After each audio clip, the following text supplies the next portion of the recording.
এখানে ময়লা ফেলার কারণে মশা মাছি অনেক কিছু দেখা দিতেছে এলাকায়। এই সমস্ত মাছি যে খাবারে দাবারে বসে এলাকার ছোট ছোট শিশু বাচ্চা যারা আছে তারা বিভিন্ন রোগে আক্রান্ত হচ্ছে। পৌরসভার ময়লাগুলো আমার জায়গায় না ফেলা, আমি অনেকবার বাধা দিচ্ছি, আমার বাধা মানে না যারা, তারপরে ফেলাতে স্যার, কিন্তু গন্ধ ছুটে, রাস্তাঘাটে মানুষও চলাফেরা কম পারে গন্ধ ছুটে।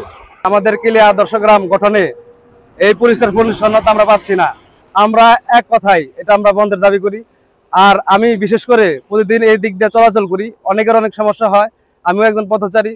যে করে হোক এই ময়লা আবর্জনা এটা বন্ধ করতে হবে, আমাদের একটা দাবি বন্ধ চাই। আমরা যে জায়গায় দাঁড়ায় আছি বাংলাদেশ বেতার কেন্দ্র ঢাকা ক, তার ঠিক আরিচা রোডের পাশেই ধামরাই পৌরসভার যে বর্জ্যগুলি আছে এখানে দীর্ঘদিন যাবৎ ফেলতেছে। তো এখানে ফেলার কারণে আমরা বহু সমস্যার সম্মুখীন হইতেছি এলাকাবাসী।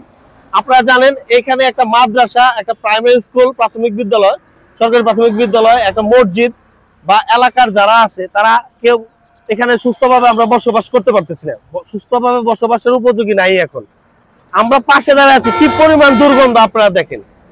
এখানে আমাদের এলাকার লোকজনের বিভিন্ন ধরনের খাস পাসলা, চর্মরোগ, অ্যালার্জি রোগগুলি হইতেছে, পেটের সমস্যা হইতেছে।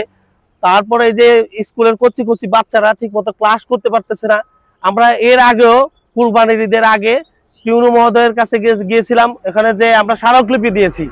উনি আমাদের আশ্বস্ত করছিল যে এখানে আর ময়লা ফেলা হবে না। হ্যাঁ, উনি পরবর্তীতে উনি ময়লা ফেলা হবে না বলতে গেলে উনি বিকল্প একটা ব্যবস্থা করে এখান থেকে সরাই নিবে। কিন্তু আমরা দেখলাম যে দীর্ঘদিন আমরা এর মধ্যে কোনো রকম কোনো কিছু পাই না, দৃশ্যমান কোনো কিছু পাই নাই।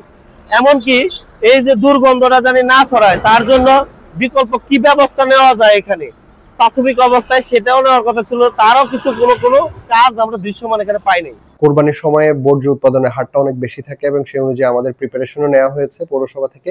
আমরা পৌরসভা থেকে সকল বর্জ্য আমাদের যেখানে বর্জ্য ফালানো হয় সেখানে অপসারণ করেছি।